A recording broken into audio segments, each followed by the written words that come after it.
Xbox no longer competing with PlayStation and Nintendo? Ghost returning to Call of Duty? Rockstar and Deep Doo-Doo? If you're new to this is a gaming news show where we go over everything from the previous week and put it all in one place, keeping you in the loop in your busy life. I'm your host, Brave Shadow, and without further ado, let's begin. Phile Spencer goes to visit the game studio, The Initiative, one of the many studios Microsoft has either straight up bought or took some other shit and put it together. They're there to talk about that new IP that they're supposedly working on and cooking up. And from the one photo we have, even if you enhance. Can you enhance it? Hold on a second, I'll enhance. Still can't even see what the game is. It looks like it, I guess from the photo, they look like they're having an all right time. I don't know. But though, meanwhile, Rod Ferguson, the Coalition studio head, which has been behind the recent Gears of War franchise, leaves to go to Blizzard to help work on the next Diablo game. Though it doesn't stop there. Cliff Belinsky got it right. That name. The mastermind behind the franchise comes out of nowhere, offering counsel for the future of the Gears of War franchise. As he states, Rod had a bunch of mine and Mr. Lee Perry's unused ideas sitting on the cutting room floor. So this is a lot going on right here. And as we get a brief glimpse of progress towards next gen and others leaving for bluer pastures, the really funny part of all of it is Cliff, because he left the Gears of War team, to try to start his own development team and, really break into the gaming industry with a game called Lawbreakers. So edgy. Who needs laws? Break them, Lawbreakers! But it became a total flop.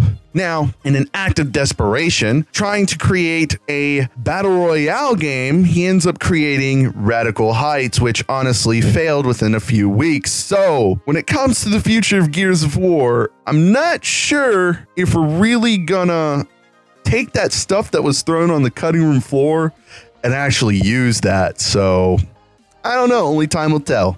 Phile Spencer also says Xbox is no longer competing with Sony and Nintendo in the console space. That must be why Xbox sales this generation have been so garbo. I got you. See, now the whole plan makes sense. They said, no, we're not actually doing all this stuff with the games.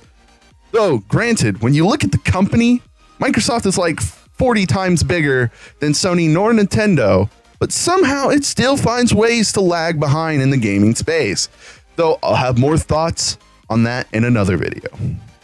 Call of Duty, tugs on our heartstrings and fan desires as the one and only Ghost is teased in a short video. Now, if you watch it, and you'll see that this might very well be the return of Rust. And if anybody knows, you bring that intervention and your bitch ass, and we 1v1 on Rust, okay? So they better be doing all that stuff again, because that will have me buying the game. But hey, if you want to buy this Call of Duty, just wait, because there is supposedly another one coming out this year. So where do we put our money? Come on, Activision. Do you want us to spend money on this game or just buy a whole new game? Always coming out with stuff. Give us some time to enjoy it. We're not rich here. We're broke. At least I am. Fuck. Sony gives us a website for the PlayStation 5, and to be honest, it's meme as fuck. Basically says, we ain't saying shit until we fucking ready. So yeah, come on already, because I don't give a fuck if you're ready, Sony, but we're about goddamn ready. We're seeing all this cool Xbox shit. Fucking just show us what it looks like. Rockstar Games co-founder Dan Hoser leaves the company, and especially after being the head writer of Red Dead Redemption, maybe he just needs a break, but really he's only in his 40s, so he's still young.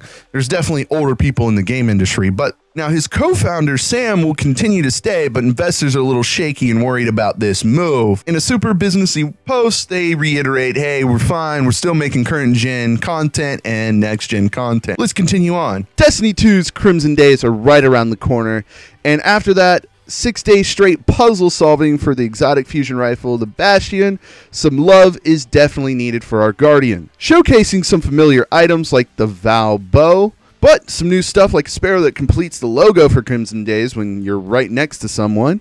So hopefully I find a special someone to run through these Crucible matches with. Wink, wink. Want to join me? Follow my Twitter and we shall decimate all together forever. and do me love. All right, so if you made it this far, I want to award you with my friendship. If you enjoyed this video, leave a like. If you want to be heard, drop a comment. And if you want more content like this and more, subscribe. As always, be great to yourself, be great to others, and play great games. Thanks for watching, and see you next week.